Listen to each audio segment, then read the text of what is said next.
ನಮ್ಮ ವಿಡಿಯೋ ನೋಡ್ತಿರುವಂಥ ಎಲ್ಲ ವೀಕ್ಷಕರಿಗೆ ನಮಸ್ಕಾರ. ಇದೀನ ಕರ್ನಾಟಕ ಹಣಕಾಸು ಇಲಾಖೆಯಲ್ಲಿ ಖಾಲಿ ಇರುವಂತಹ ಒಂದು ಅಸಿಸ್ಟೆಂಟ್ ಹಾಗೂ ರಿಸರ್ಚ್ ಫೆಲೋ ಹುದ್ದೆಗಳಿಗೆ ಅರ್ಜಿಯನ್ನು ಬಿಟ್ಟಿರುತ್ತಾರೆ. ಆಸಕ್ತಿ ಉಳ್ಳ ಅಭ್ಯರ್ಥಿಗಳು ತಮ್ಮ ಅರ್ಜಿಗಳನ್ನು ಆನ್ಲೈನ್ ಮುಖಾಂತರ ಸಲ್ಲಿಸಬಹುದು. ನಮ್ಮ ವಿಡಿಯೋನ ಮೊದಲನೇದಾಗಿ ನೋಡ್ತಿದ್ರೆ ಚಾನಲ್ ಅನ್ನು ಸಬ್ಸ್ಕ್ರೈಬ್ ಮಾಡಿ ಹಾಗೂ ಪಕ್ಕದಲ್ಲಿರುವ ಬೆಲ್ ಐಕಾನ್ ಅನ್ನು ಪ್ರೆಸ್ ಮಾಡಿ ಮುಂಬರುವಂತ ಎಲ್ಲ ಸರ್ಕಾರಿ ಹುದ್ದೆಗಳ ಸಂಪೂರ್ಣ ಮಾಹಿತಿಗಳನ್ನು ಪಡೆಯಿರಿ. ಹುದ್ದೆಗಳ ವಿವರ: ರಿಸರ್ಚ್ ಫೆಲೋ 1 ಹುದ್ದೆ, ನಂತರ ಒಂದು ರಿಸರ್ಚ್ ಅಸಿಸ್ಟೆಂಟ್ 1 ಹುದ್ದೆ, ಒಟ್ಟು 2 ಹುದ್ದೆಗಳಿಗೆ ಅರ್ಜಿಯನ್ನು ಬಿಟ್ಟಿದ್ದಾರೆ. ನಂತರ ವೇತನ ಶ್ರೇಣಿ: ಮಾಸಿಕ 60,000ಗಳ ವೇತನ ಶ್ರೇಣಿಯನ್ನು ಪಡೆಯಬಹುದು. ಶೈಕ್ಷಣಿಕ ವಿದ್ಯಾರ್ಹತೆ: ಅಭ್ಯರ್ಥಿಯೊಂದು ಅರ್ಥಶಾಸ್ತ್ರ ಅಥವಾ ತತ್ಸಮಾನ ವಿಷಯದಲ್ಲಿ ಪದವಿ ಅಥವಾ ಸ್ನಾತಕೋತ್ತರ ಪದವಿಯನ್ನು ಮುಗಿಸಿರಬೇಕು ಮತ್ತು ಸಂಬಂಧಿಸಿದ ಕ್ಷೇತ್ರದಲ್ಲಿ ಒಂದು ಎಕ್ಸ್ಪೀರಿಯನ್ಸ್ ಅನ್ನು ಇರುವಂತಹ ಅಭ್ಯರ್ಥಿಗಳು ಅರ್ಜಿಯನ್ನು ಸಲ್ಲಿಸಬೇಕು.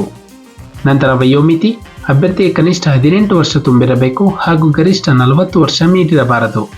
ನಂತರ ಅರ್ಜಿ ಶುಲ್ಕ: ಈ ಒಂದು ಹುದ್ದೆಗೆ ಅರ್ಜಿಯನ್ನು ಸಲ್ಲಿಸಲು ಯಾವುದೇ ರೀತಿಯ ಅರ್ಜಿ ಶುಲ್ಕವಿರುವುದಿಲ್ಲ. ನಂತರ ಆಯ್ಕೆ ವಿಧಾನ: ಅಭ್ಯರ್ಥಿಗೆ ಯಾವುದೇ ರೀತಿಯ ಒಂದು ಲಿಖಿತ ಪರೀಕ್ಷೆ ಕೂಡ ಇರುವುದಿಲ್ಲ. ತಮ್ಮನ್ನೊಂದು ಸಂದರ್ಶನದ ಮೂಲಕ ಅಭ್ಯರ್ಥಿಗಳನ್ನು ಹುದ್ದೆಗೆ ಆಯ್ಕೆ ಮಾಡಲಾಗುತ್ತದೆ. ಅರ್ಜಿಯನ್ನು ಸಲ್ಲಿಸಲು ಪ್ರಾರಂಭದ ದಿನಾಂಕ 12 ಜನವರಿ 2024ರಂದು. ಅರ್ಜಿಯನ್ನು ಸಲ್ಲಿಸಲು ಕೊನೆಯ ದಿನಾಂಕ 12 ಫೆಬ್ರವರಿ 2024ರಂದು. ನಮ್ಮ ಒಂದು ಡಿಸ್ಕ್ರಿಪ್ಷನ್ ಬಾಕ್ಸ್ನಲ್ಲಿ ಅಫಿಷಿಯಲ್ ನೋಟಿಫಿಕೇಶನ್ PDF ಇರುತ್ತೆ, ಅದನ್ನು ಡೌನ್ಲೋಡ್ ಮಾಡಿಕೊಂಡು ಹೆಚ್ಚಿನ ಮಾಹಿತಿಯನ್ನು ಪಡೆಯಬಹುದು.